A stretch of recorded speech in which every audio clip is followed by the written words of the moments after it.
ತಮಿಳುನಾಡಿನ ಸುಳೂರು ಅನ್ನುವಲ್ಲಿ 10 ವರ್ಷದ ಅಪ್ರಾಪ್ತ ಬಾಲಕಿಯ ಭೀಕರ ಅತ್ಯಾಚಾರ ಮತ್ತು ಕೊಲೆ ಪ್ರಕರಣಕ್ಕೆ ಸಂಬಂಧಪಟ್ಟಾಗೆ ನಡೆಸಿದ ಅಧಿಕೃತ ಪತ್ರಿಕಾಗೋಷ್ಠಿಯಲ್ಲಿ ಹಿರಿಯ ಪೊಲೀಸ್ ಅಧಿಕಾರಿಗಳು ನಗ್ತಾ ಬೇಜವಾಬ್ದಾರಿಯಿಂದ ವರ್ತನೆ ಮಾಡಿರೋ ವಿಡಿಯೋ ಈಗ ಸೋಷಿಯಲ್ ಮೀಡಿಯಾದಲ್ಲಿ ವೈರಲ್ ಆಗ್ತಾ ಇದ್ದು ಸಾರ್ವಜನಿಕರು ತೀವ್ರ ಆಕ್ರೋಶ ಭರಿತರಾಗಿದ್ದಾರೆ.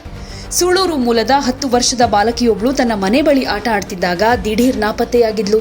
ಆಕೆ ಕುಟುಂಬಸ್ಥರು ಹಾಗೆ ಸ್ಥಳೀಯರು ತೀವ್ರ ಹುಡುಕಾಟ ನಡೆಸಿದ ಮೇಲೆ ಬಾಲಕಿಯ ಶವ ಸಮೀಪದ ಕೆರೆ ಬಳಿ ಪತ್ತೆಯಾಗಿತ್ತು. ಬಾಲಕಿಯನ್ನ ಉಸಿರುಗಟ್ಟಿಸಿ ಕೊಲೆ ಮಾಡಲಾಗಿದೆ ಅಂತ ಪೊಲೀಸರು ಶಂಕಿಸಿದ್ರೆ ಆಕೆ ಮೇಲೆ ಲೈಂಗಿಕ ದೌರ್ಜನ್ಯ ಎಸಗಲಾಗಿದೆ ಅಂತ ಕುಟುಂಬಸ್ಥರು ಆರೋಪ ಮಾಡಿದ್ದಾರೆ.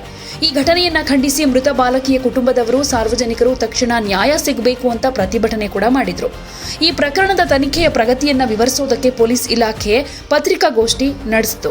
ಈ ವೇಳೆ ವೇದಿಕೆಯಲ್ಲಿದ್ದ ಒಬ್ಬ ಮಹಿಳಾ ಅಧಿಕಾರಿ ಸೇರಿದ ಹಾಗೆ 3 ಹಿರಿಯ ಪೊಲೀಸ್ ಅಧಿಕಾರಿಗಳು ಗಂಭೀರವಾದ ಈ ಕೊಲೆ ಪ್ರಕರಣದ ಬಗ್ಗೆ ಮಾತನಾಡುವಾಗಲೇ ಪರಸ್ಪರ ಮುಗುಳ್ನಗ್ತಾ ಬೇಜವಾಬ್ದಾರಿಯಿಂದ ವರ್ತಿಸಿರೋದು ಕ್ಯಾಮೆರಾದಲ್ಲಿ ಸೆರೆಯಾಗಿದೆ. ಈ ದೃಶ್ಯಗಳು ಸೋಷಿಯಲ್ ಮೀಡಿಯಾದಲ್ಲಿ ಹರಿದಾಡ್ತಾ ಇದ್ದ ಹಾಗೆ ಪೊಲೀಸರ ವಿರುದ್ಧ ನೆಟ್ಟಿಗರು ಕಿಡಿಕಾರ್ತಾ ಇದ್ದಾರೆ. ನೊಂದ ಕುಟುಂಬದ ಗಾಯದ ಮೇಲೆ ಉಪ್ಪು ಸವರು ಹಾಗೆ ಈ ನಾಗರಿಕ ಸೇವಕರು ವರ್ತಿಸಿದ್ದಾರೆ ಅಂತ ಆಕ್ರೋಶ ಹೊರಹಾಕಿದ್ದಾರೆ.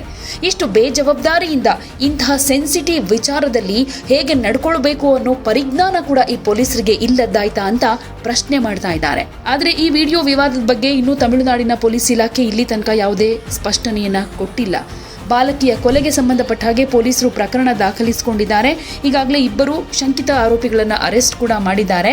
ಆದ್ರೆ ವಿಷಯ ಅದೇನೇ ಇರಲಿ, ಇಂಥ ಒಂದು ಕೇಸ್ ಬಗ್ಗೆ ಅದು ಪತ್ರಿಕಾಗೋಷ್ಠಿಯನ್ನ ನಡೆಸಿ ಇದನ್ನ ಹೇಗೆ ಹ್ಯಾಂಡಲ್ ಮಾಡಬೇಕು ಅನ್ನುವಂಥ ಕನಿಷ್ಠ ಪರಿಜ್ಞಾನ ಪೊಲೀಸರಿಗೆ ಇಲ್ಲದ ರೀತಿಯಲ್ಲಿ ನಡ್ಕೊಂಡಿದ್ದಾರೆ ಅಂದ್ರೆ ಏನ್ ಹೇಳಬೇಕು. ಇವ್ರು ಹೀಗೆ ನಗ್ತಾ ಬೇಜವಾಬ್ದಾರಿಯಿಂದ ಸಿಲ್ಲಿಯಾಗಿ ಬಿಹೇವ್ ಮಾಡಿದ್ರೆ ಆ ಬಾಲಕಿಯ ತಾಯಿಯ ಮನೆಯವ್ರಿಗೆ ಹೇಗೆ ನೋವಾಗಿರ್ಬೇಡ ಅಲ್ವಾ.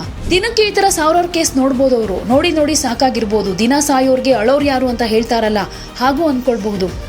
ಆದ್ರೆ ಇಂಥ ಕೇಸ್ನಲ್ಲಿ ಒಬ್ಬ ಬಾಲಕಿ 10 ವರ್ಷದ ಬಾಲಕಿಯ ರೇಪ್ ಅಂಡ್ ಮರ್ಡರ್ ಆಗಿದೆ ಅಂತ ಮನೆಯವರು ನ್ಯಾಯ ಬೇಕು ಅಂತ ಅಂಗಲಾಚಿ ಬೇಡ್ಕೊಳ್ತಾ ಇದ್ದಾರೆ.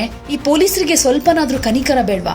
ಪತ್ರಿಕಾಗೋಷ್ಠಿಯಲ್ಲಿ ಹೀಗೆ ನಗೋ ಅವಶ್ಯಕತೆ ಏನಾದ್ರೂ ಇತ್ತಾ? ನೋಡೋಣ ಇದ್ರ ಬಗ್ಗೆ ಮುಂದಿನ ದಿನಗಳಲ್ಲಿ ಏನು ಸ್ಪಷ್ಟನೆ ಕೊಡ್ತಾರೆ ಅಂತ. ಹಾಗೆ ಇವರ ವಿರುದ್ಧ ಏನಾದ್ರೂ ಪೊಲೀಸ್ ಇಲಾಖೆ ಕ್ರಮ ಕೈಗೊಳ್ಳುತ್ತಾ ಅಂತ. ಯಾವುದೇ ಸುದ್ದಿಯ ಅಪ್ಡೇಟ್ ಅನ್ನ ಮಿಸ್ ಮಾಡ್ಕೊಳ್ಬಾರ್ದು ಅಂದ್ರೆ ಈಗ್ಲೇ ಒನ್ ಇಂಡಿಯಾವನ್ನ ಸಬ್ಸ್ಕ್ರೈಬ್ ಮಾಡಿ. ನಿಮಗೆ ಬೇಕಾದ ಭಾಷೆಯಲ್ಲಿ ಎಲ್ಲಾ ಸುದ್ದಿ ತಿಳಿಬೇಕು ಅಂದ್ರೆ ಒನ್ ಇಂಡಿಯಾ ಆಪ್ ಅನ್ನ ಡೌನ್ಲೋಡ್ ಮಾಡ್ಕೊಳ್ಳಿ.